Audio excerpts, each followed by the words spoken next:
Inaasahan namang sisimula na ng House Committee on Legislative Franchises ang isang motu proprio investigation. Ito po sa prangkisang ipinagkaloob sa Solar para sa bayan ni Batangas Representative Leandro Lebiste.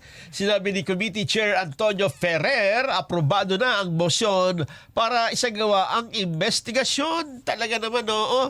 Nauna pang investigahan yung naglabas. Maiba, no? Na naglabas ng eto, imbestigahan nyo, may mga kontraktor dito. Sabi ng mga kontraktor, ikaw ang iimbestigahan namin.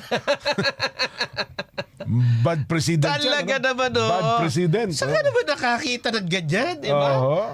Di walang isang congressman na nagsabing, imbestigahan natin yung sinasabi ni Lebiste. Yan. Kung totoo yan o hindi. Ipatawag natin si Garjola. Oo, sa Diba? hinabaho ng panahon. Wala, di isa man, ha? Oo. Di isa.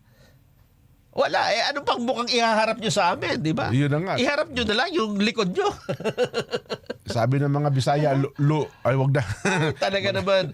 Ikinakasa na rin anya ang pagkuha ng otorisasyon mula sa House Committee on Rules bago tuluyang maitakda ang pagdinig sa susunod na linggo. Samantala, isang hiwalay na House Resolution 642 ang inihain naman ni Laguna Representative Arman de Maguila na may kaparehong layo. Ito man, nag-uuna-unahan pa kayo? Talaga. Pag-untugin ko ulo nyo eh. Talaga naman, oh. Hindi ka mainit ang ulo rito eh. Aga-aga eh. Dapat ipatawag natin yung mga nabanggit. Oo. Diba?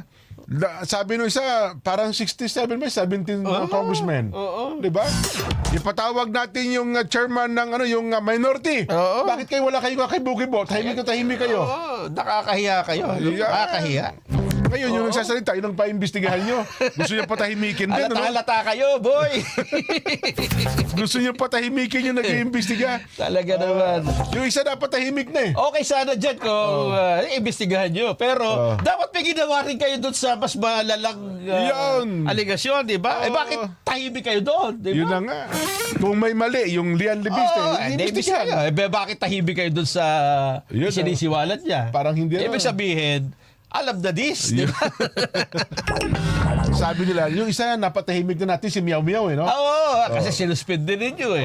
At mayroon pa palang ethics kahapon pala, ha? Meron pa. Nag-file na ng panibago ethics Bago, complaint na. para Mukhang perpetual disqualification na mangyayari dyan. Di dire-diretso na. Yun na nga. Mukhang hindi na pa babalikin eh. Naku po.